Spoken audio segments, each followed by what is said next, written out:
Hello दोस्तों, नमस्कार। नव वर्ष की बहुत-बहुत शुभकामनाएँ आप सभी को।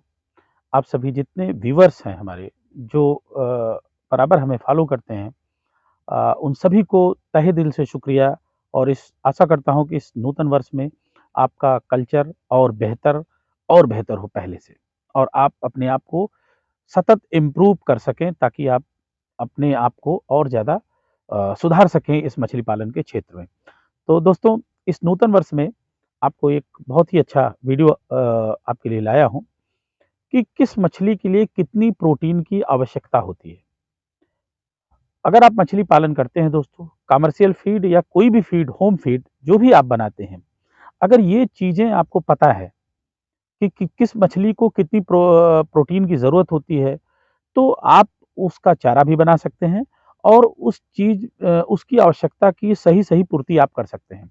वरना कभी-कभी होता क्या है कि दुकानदार के पास उससे कम प्रोटीन की चारा उपलब्ध होता है, वो आपको पकड़ा देता है या ज़्यादा प्रोटीन का चारा होता है जिसकी ज़रूरत आपको नहीं है, वो पकड़ा देता है। तो इन सारा चीज़ों का जो असर होता है पैसे का जो असर होता है, जो आप चारा लाते हैं, उनका सीधा-सीधा असर आपके इनपुट और आउटपुट पे दोनों पे पड़ता है।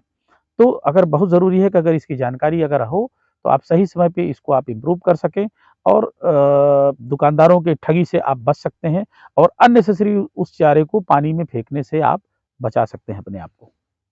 तो सबसे पहले शुरू करते हैं दोस्तों कि आईएमसी मछली को कितने प्रोटीन की ज़रूरत होती है, उसके ग्रोथ के लिए। दोस्तों आईएमसी मछली चूँकि सबसे ज़्यादा पाला जाता है, जिसको कमर्शियली, नॉन कमर्शियली आम किसान भी पालता है, तो सबसे पहले हम शुरुआत इसी से करते हैं। अमूमन आईएमसी को रोहू, कतला और मृगल जो मछलियाँ हैं या और जो ग्रास कार्प वगैरह जो भी हैं, इन सभी को आप 24 प्रोटीन से लेके 28 प्रोटीन तक अगर देते हैं चारा, तो उनकी ग्रोथ अच्छी होती है।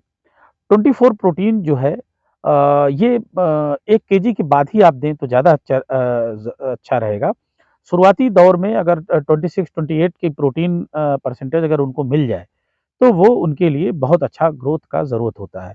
ऐसे में अगर कोई कंपनी वाला आपको ना रहने पे 32 की प्रोटीन दे दे और उससे ऊपर का दे दे, तो आपको कोई इसकी ज़रूरत नहीं है। ज़्यादा पैसा खर्च हो जाएगा, इसलिए आप इनसे बचिए। और 24 प्रोटीन से बेहतर है कि आप मार्केट में मस्टर्ड ऑयल केक और राइस पैलिस का जो कॉम्बिनेशन है, उसको तैयार करके आप दें। अगर आप सिंकिंग फीड पे भी भरोसा करते हैं तो। अदरवाइज़ अगर फ्लोटिंग फीड जाते हैं, तो 28 से कम का चारा आप उनको ना दें और ओवरऑल उनको उनकी ग्रोथ अच्छी होगी। रही बात परसेंटेज की, तो शुरुआती 2 ढाई परसेंट आप उनको चारा दीजिए और बाद में 1% 1.5% 1.5 पे आप उसको सस्टेन करिए और उनका ग्रोथ बहुत अच्छा होगा। दूसरा जो प्रोटीन परसेंटेज आकलन करना है वो है पंगेसियस में। पंगेसियस की फार्मिंग चूँकि बहुत ज़्यादा हो रही है दोस्तों, तो पंगेसियस ज़रूरी है आप लोगों के लिए जानना।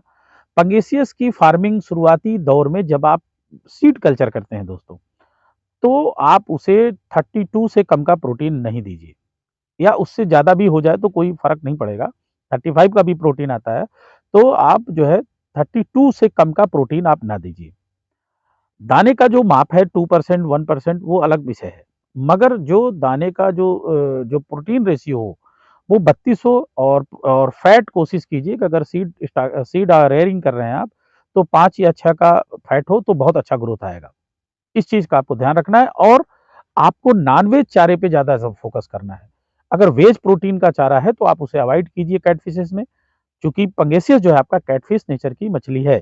ऐसे में आप सोया प्रोटीन वगैरह दे के आप कंपैरेटिवली अदर्स जो फिश प्रोटीन है या एनिमल प्रोटीन है, उनसे आप कंपेयर करेंगे तो बेटर ग्रोथ आपको देखने को मिलेगा एनिमल और फिश प्रोटीन में।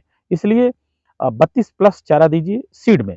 बाकी अगर सस्टेन करना है तो आप 28 से नीचे का चारा आपको नहीं देना है। बहुत से लोग बाग क्या होता है कि उनको नहीं है तो 26 का भी चारा ले आए, 24 का भी चारा ले आए।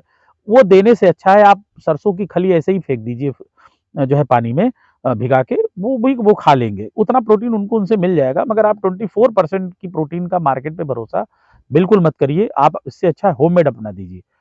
ये चारा अगर आप देंगे तो निश्चित रूप से आपको बढ़िया लाभ होगा। तिलापिया और आते हैं रूपचंद मछली के पालन पे। इनको भी सेम प्रोटीन की ज़रूरत शुरुआती होती है दोस्तों। इनको भी आप 32 या 34 का प्रोटीन सीड के समय में आप दीजिए, और बड़े होने पे जैसे ही 100 ग्राम 100 प्लस या उससे ज़्यादा आता है तो आप 30 पे आइए। 30 आपका चलेगा तकरीबन हाफ केजी तक। इतना प्रोटीन देंगे तो ग्रोथ फास्ट होगा। डायरेक्ट आप 28 पे मत आइए, नहीं तो आपके ग्रोथ और टाइमिंग में दोनों में फ़र्क आ जाएगा। आपको 34 या 32 कोशिश करिए कि आप 34 से इनकी शुरुआत करिए। बहुत बेहतरीन रिज़ल्ट आपको मिलेगा शुरुआत में, और इसके बाद आप 30 पे आइए, और 30 के बाद फिर इसको चलने दीजिए 400 ग्राम, 500 ग्राम। इसके बाद आप 28 पे सस्टेन करिएगा। इसके पहले आप नहीं सस्टेन करिएगा, ग्रोथ आपकी समय से पूर्व और अच्छी मिलेगी। इसके बाद आते हैं कैट फिशेज़ पे। कैट फिशेज़ में स्पेशली अगर मैं बात करूँ सिंघी की और देसी मंगूर की, क्लैटेरियस बेट्राकस की, और हम बात करते हैं सोल फिश की। दोस्तों इनकी जब सीड रियरिंग करिए तो किसी भी हालत में 42 से कम का कोई प्रोटीन, नॉट लेस देन 40, आप मत दीजिए। उसमें उसमें क्रूड प्रोटीन आपका 8% 6% तक आता है, ये बहुत ज़रूरी है। और इसको 100 लाइन तक ले जाइए, 10 ग्राम, 15 ग्राम, 20 ग्राम तक आप इसको यही दीजिए। जब ये मछली आपका 25 ग्राम तक हो जाए, तब इसको 35 प्रोटीन पे रखिए, और यही कंटिन्यू उसको रखिए। कोशिश करिए कि ये प्रोटीन 25 ग्राम तक, आप 40 तक चलिए, उसके बाद ही आप कुछ फेर-बदल करिए।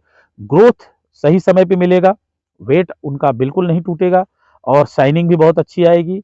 और अचानक से आप फिर 30 प्रोटीन पे कन्वर्ट मत करिएगा। कैट फिश में यही लोग गलती करते हैं, सिंघी, देसी मांगुर में, कि वो 30 की प्रोटीन पे चले जाते हैं और वो पहुँच जाता है, जो 7 महीने का कल्चर है, वो सीधा 1 ईयर पे पहुँच जाता है। तो होल सोल इज़ दैट कि आपको फिर वही चीज़ पड़ेगी।